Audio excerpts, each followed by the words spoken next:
Let's see how to create matte dramatic effect in Photoshop. Let's get started. At first, go to the layers and from adjustment layer, choose the solid color to add a new solid color layer. In here, write the color code it's shown in the video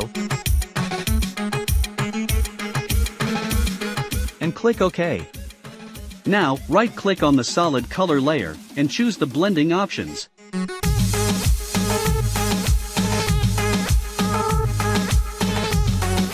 In this window, from underlying layer, hold Alt key and move half of the arrow up to end.